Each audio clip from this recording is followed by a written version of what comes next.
Hey guys, watch Volgor's videos, and yes, I know my head looks ginormous this way, but bear with me, I'm going to see how this video goes. So, first, I'm going to show you, I got this. Look at this.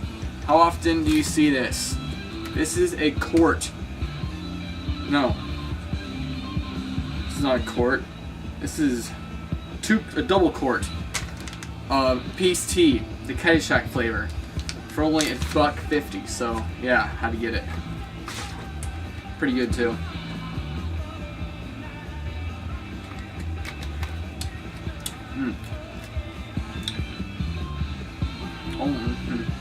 Whatever. I think it's the best cheap tea. Now on with the subject. Look at that. See that? Game Gear. I think you can read that. I can almost read it, and I don't have my glasses on. So yeah, let me show you what's in this part first. Try to be quick. The first take was too long. Here's the case. Here's the car adapter.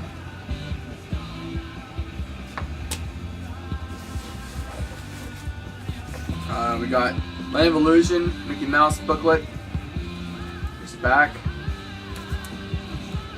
Predator 2 in the back.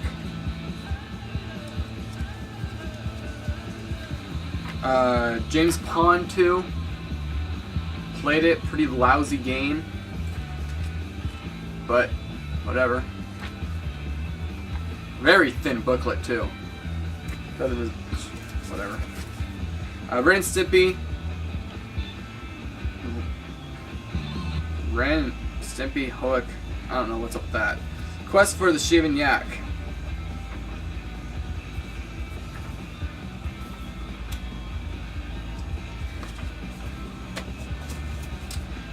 This is a poster that has a bunch of different Sega games, and on the inside it has, what was it? Not Altered Beast. Oh, Eternal Champions. And I don't want to pull it out again because it's, you know, since it's been sitting like this for so many years and folded and unfolded, that every time you unfold it, it just starts to rip. So, yeah. Sonic the Hedgehog 2 booklet. There's the back. And this one is not in color. I thought it was in color, but I guess it's not. It's kind of funny that the games are in color, but the manuals aren't. And here's the official instruction booklet, manual on the Game Gear. Yeah. A bunch of do's and don'ts on the system. It's kind of entertaining to look at those. Picture is scrambled. Pictures full of vertical interference or horizontal lines. Cause or remedy. Interference from another TV or radio. Play away from source. Right, how about it's because it came with crappy transistors. Came with a TV tuner at one point. Yeah, pretty cool. And lastly, no, not lastly, the booklet for Cliffhanger. Very lousy game. And the instruction sheet for the super wide gear. I don't know why they call it super wide gear. It's not Nintendo. Nintendo really used the word super a lot. Sega, I guess they want to use super too. I don't know. So that's everything in that pocket. How's my time? 4 minutes? Okay, we're doing alright. I'll speed up over here, but that's okay. Now look at this. See that? Almost all those games came with this thing. I don't have a remote, so I can't like focus in or out, but it's the best I can do. First, James Pond 2, crappy game. X-Men. Now you think X-Men, you think, oh wow, awesome, X-Men. That's what I thought, because on the one to Super Nintendo, it is hard, but it's decent. Same for the Genesis, but this one is just garbage. Mortal Kombat on the home consoles, especially, well, I guess it was technically better on the Genesis because it had blood, and the Super Nintendo had better controls, but This is the worst version. They really fucked it up. And how do they do that? All the controls are screwed up. Like, if you want to do Scorpion's get over here spear move, instead of doing back 1, you know, because that's on the Game Gear, it's all the moves are completely different, and each character I think only gets one move. However, it is a game worth playing on the Game Gear. I mean, it's bad enough to play, but it's you know, the line between bad and awful. It's worth owning just if you're a Mortal Kombat fan, like I am. Other than that, avoid. This one I already had. Itchy and Scratchy for 75 cents. It's okay. I mean, there's definitely worse games on the system. It's pretty repetitive, but it gets the job done. It'll you know, keep you occupied for 5-10 minutes. This one I actually bought within the same weekend. NBA Jam, and for some reason it's got Japanese lettering on there, so I don't know if it's an import or what. It was $5. I figured, $5 for NBA Jam, it should be a decent game. It's okay, but it's scaled down and the port's not as good, but it's okay. A friend of mine gave me this a couple years ago. Ayrton Senna's Super Monaco GP2. It's an okay game. It's a typical racing game that you go left and right on the racetrack and avoid cars, shift gears, which shifting is actually pretty good. You hold down 1 to downshift, or hold down 2 to upshift, or no, that's not right. I can't remember, but it's kind of interesting. You only have 3 buttons, start 1 and 2, and you can actually shift, which is cool. This one is one of my first Game Gear games. Slider. You go around, you try to cover the entire screen with that one color, sort of like Cubert, only flat. Weird face on the label. Anyways, it's fun. It's all right. Lion King, a decent port to the Game Gear.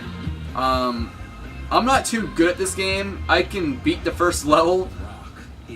I don't know if I can do any better than that, but it's alright. Except for the sound effects are kind of fucked up. They do not sound half as good as the console version. Here's Ren and Stimpy, Quest for the Shaven Yak, garbage.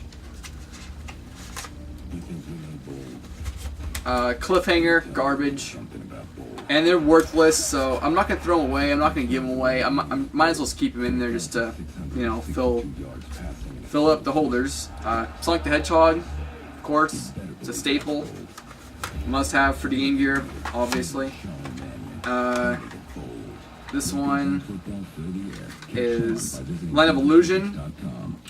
It's alright, but for some reason it was kind of hard for me. But I'm not very good at games, so it's not bad. It's some people say it's some sites, whatever, say it's the best Game Gear game.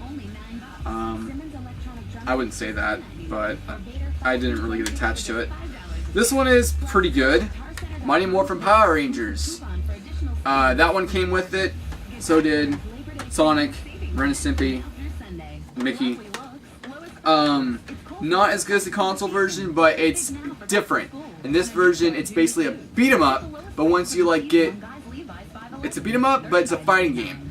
And each character, no matter what character you pick, has like 6 or 7 different moves. I couldn't believe it. Like, Power Rangers is better than Mortal Kombat. All right, you heard it here.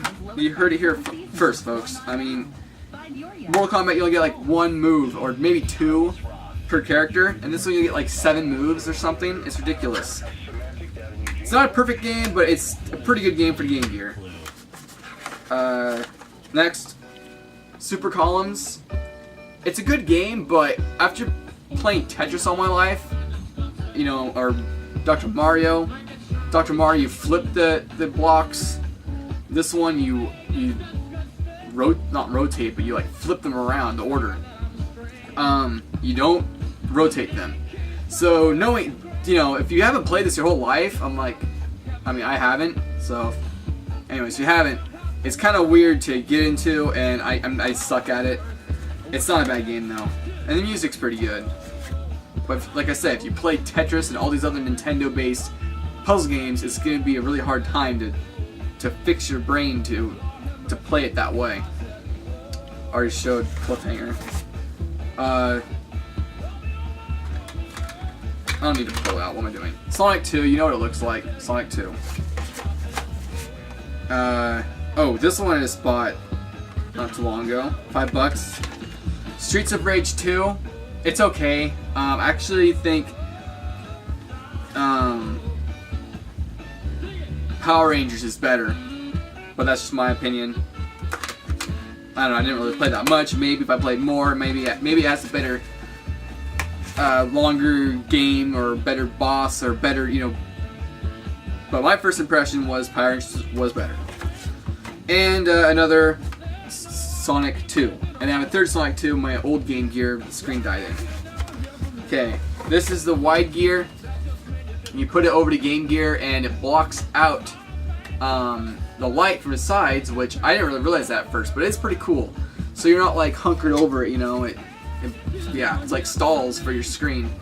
And of course, it magnifies it quite a bit, which isn't much. There isn't much of a point when the screen isn't really that small, but you can still do it. I mean, it definitely, I don't know, it's kind of a gimmick, but it is cool that it blocks out light. Because on the Game Boy version, the light was built into the magnifier. This one, it just magnifies it and blocks out the light. It still has the cap over the Link port. Oh, the final game it came with was Bust-A-Move, which is probably the best game out of the lot. Apart from, what, Sonic 2? Yeah, this is a really good puzzle game. I'm so happy it came with it, because I have this game on the Xbox, and I think it's the only legit copy I have. I have like a ROM on a R4. I know, boo R4, but oh well. It's a great game. Okay, so I guess I can. What was I gonna do? I can plug it in really quick, but I need the cord. I guess this will work.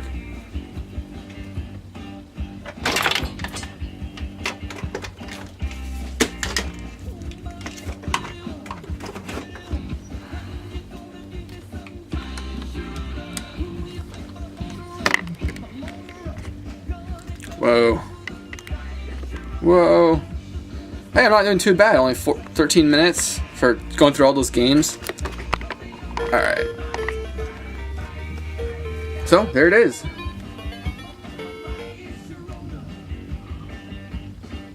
Bust-A-Move. Start.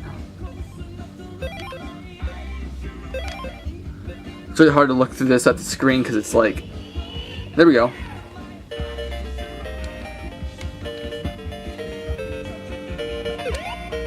Oh shit. Really hard to see the colors of the screens. But yeah, you see it works. The only blemish, if you can see it, is right there. Not blemish, but like technical problem. It's got its scan lines right there. So on this game, it doesn't it's not, you know, it's on the side, it's on the border, it doesn't bother. But on NBA Jam or whatever other games, it's a little annoying, but it's not a big deal. Oh yeah, best part.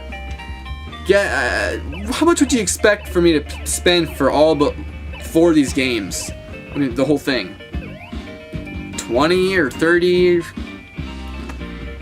How about $10? Yeah, $10.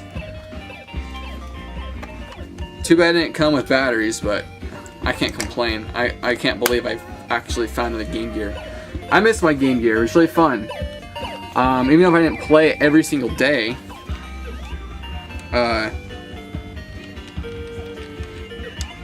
it's still a fun thing. Like if you have a hankering to play some Sonic and somebody's hogging the TV, you just pull out this, plug it in, and you're good to go. The only problems I have with the Game Gear is, well, Game Gear. They're not very reliable. Which on the upside, they're not really that expensive if you are lucky like me. The first one was, I think, $7.50. $8. $7. There's the other Sonic 2. Missing another back for some reason. But yeah, the weak transistors, screens die, speakers crap out. This one's turned all the way up. That's how loud it is. Kind of failing right now. Oh, there we go. Yellow, red, blue, green, and green, blue, green, green. Come on, blue. Here we go. Here's the final shot. Boom! And the sound's pretty decent too. It's simple, so it's not a big surprise, but at least they didn't fuck up that game. So yeah, I don't know if I have the right power adapter or what. It says 9 volt. I have it plugged in this dinky little thing. It's 7.5 volt. Hope they didn't screw up the screen in the last one. I doubt it though. Oh well. So yeah, there was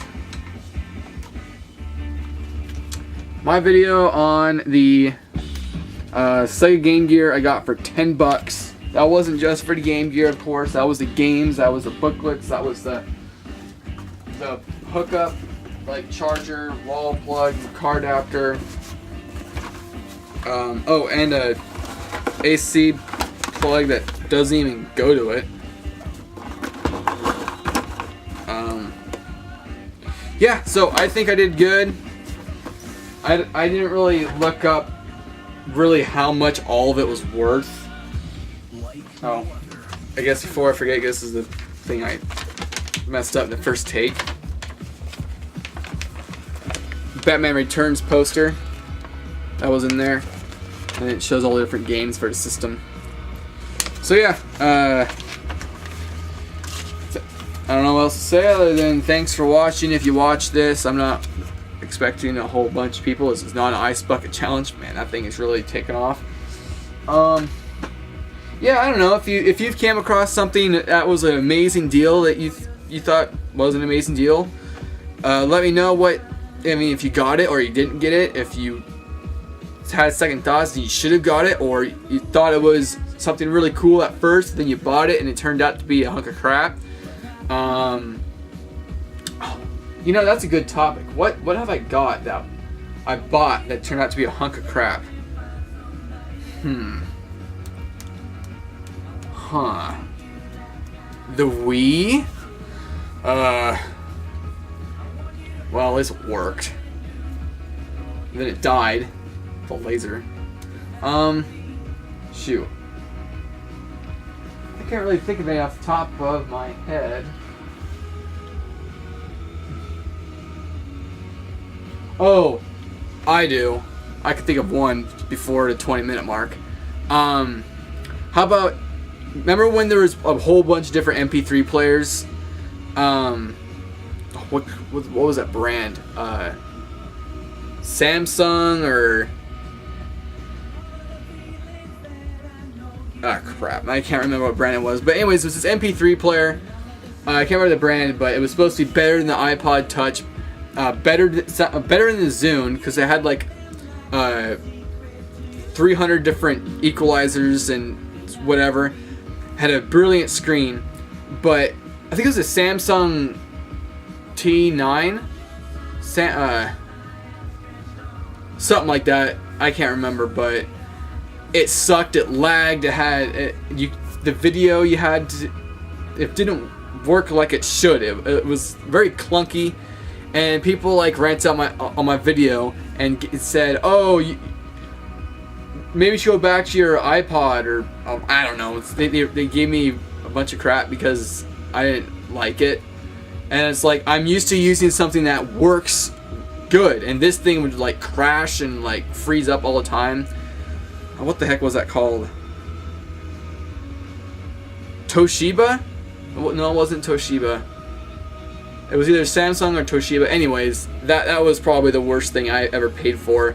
That I thought I was making good on, like saving money, and you know, it was like $179 versus an iPod or Zune that was more expensive, and I got that, and it was just horrible. The best part about it though, it has a radio and had like, you know, amazing equalizer, but it was. Oh, and it had an amazing battery life. It was supposed to have like 60 hours of battery life or something like that, which I don't know if it would have kept up over a year or two, like my iPod doesn't. It only lasts for like 4. I don't know. Anyways, if I could just remember what that thing was called, to make it. Yeah, I'm gonna have to look it up now. Anyways, thanks for watching. See you next time.